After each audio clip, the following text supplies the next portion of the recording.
It's among the worst mass murder of journalists since the 2015 terror attack on the French satire magazine Charlie Hebdo. But as soon as this happened, the fingers started pointing.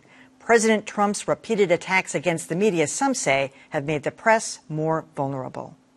The blank opinion pages of today's Capital Gazette speaks volumes. 5 colleagues mowed down by a suspect who apparently had a vendetta against the paper. Tonight, adults, reporters from that newsroom and the rest of that building walking out with their hands in the air. It's a scenario that's played out over and over, mostly in schools. Now, though, with a newspaper the target, motive and revenge are in question. We checked in earlier, Neil, with the ideological bent of the Capitol. It's very local, doesn't really seem to have a major ideological bent, if that plays into the motive at all. In other words, if the paper was full of anti-Trump rhetoric, they might be a target. After all, Trump barely lets a day go by where he does not tweet or say something negative about the news media. A few days ago, I called the fake news the enemy of the people, and they are. They are the enemy of the people. And that's something Capital Gazette columnist Terry Smith is aware of. Let's face it, the atmosphere has changed. It's acrimonious. There is a wide attack on the media going on. And while it sounds silly to have to say this, sometimes it's necessary to remind people the role of the media. They are not the enemy of the people. They are the people. People with a job to do. We saw one of the editors of the paper tweeted last night, yes, we're putting out a damn paper tomorrow. And damn if they didn't.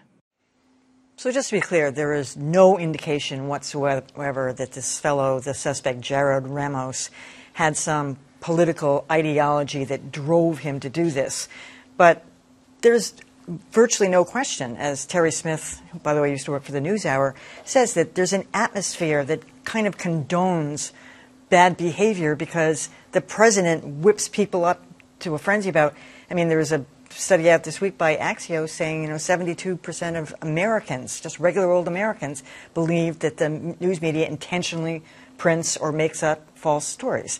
I mean, that's incredible to me that many people could really believe that. But with somebody saying it every single day like that, it's almost like it promotes the idea of justification when there is some kind of a violent reaction. Although I want to, again, state that there's no clear connection that was his ideological bent.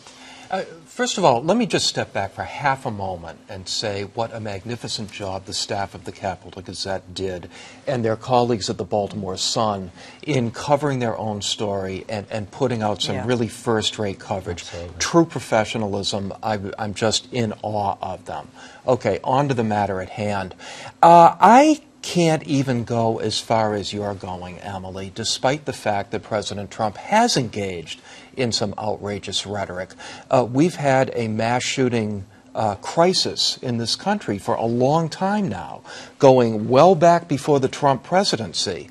And despite what he has said, just the fact that the mass shooting crisis has now come to a newspaper building, I don't think there's any reason to try to ascribe any particular motives to that.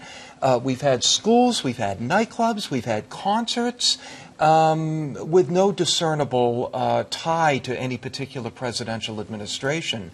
And I'm just not prepared to go down that road with this unless we find out something that we don't currently know.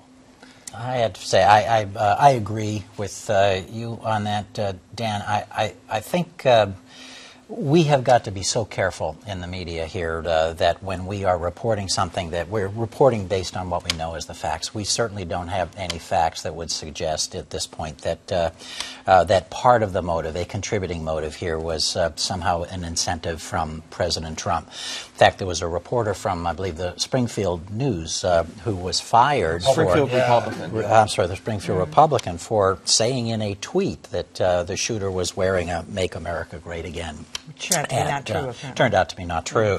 So I think we need to be very, very careful. This could be just another one, a situation of mass shooting, somebody who had a grievance that they nursed for a long time. But that said, I think what would be interesting to see and what could be a fair test going forward is whether we see that this causes President Trump and his supporters to temper their attacks on the press. I would hope that it does, because there could be consequences. Who knows what went on in that person's brain?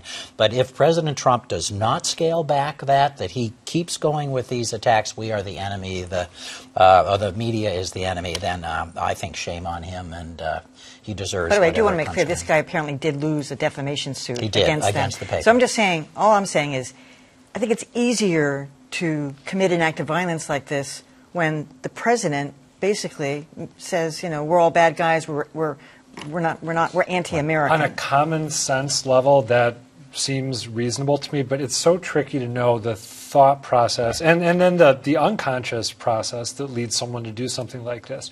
We may learn as this unfolds that he did feel emboldened by what the president has said about the press. He may have been emboldened by that and not even been aware of it, or there could have been absolutely no connection whatsoever, and it could all have been rooted in this long-running grievance that you mentioned. And obviously, we can't, absent statements on his part, it's not like we can run an experiment where does he do this without Donald Trump in office? We just we don't know. But I do think it's a reasonable question to ask. I think it is premature to try to answer it too quickly. We should mention, by the way, that President Trump did come out today and say journalists, like all Americans, should not be violently attacked for doing their job. So thanks for that. Thanks for that. Verbally attacked, not violently. So I think this is a both-and situation. First of all, what we do know about Jared Ramos is that he did have this grievance against certain specific people at the newspaper, and for a number of years he had been talking about it. In fact, one of the editors of the paper worried out loud that at some point it might inspire a shooting. So that's well before Donald Trump was in office. But on the and part of it, we know that with every day talking about the press as enemy of the people has led at certain rallies and gatherings already the need to have protection for the press.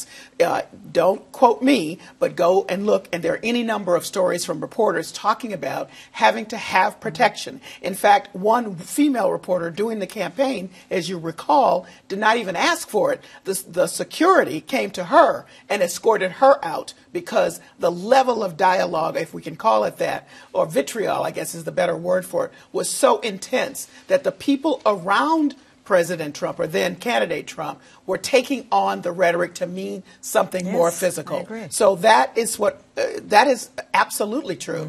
And there is absolutely a connection, and it's out there and has happened between what ordinary folks may or may not have acted and his behavior at rallies and in general, pointing out, look at those people over there. They're the people that make fake news, and people responding to that in a violent way.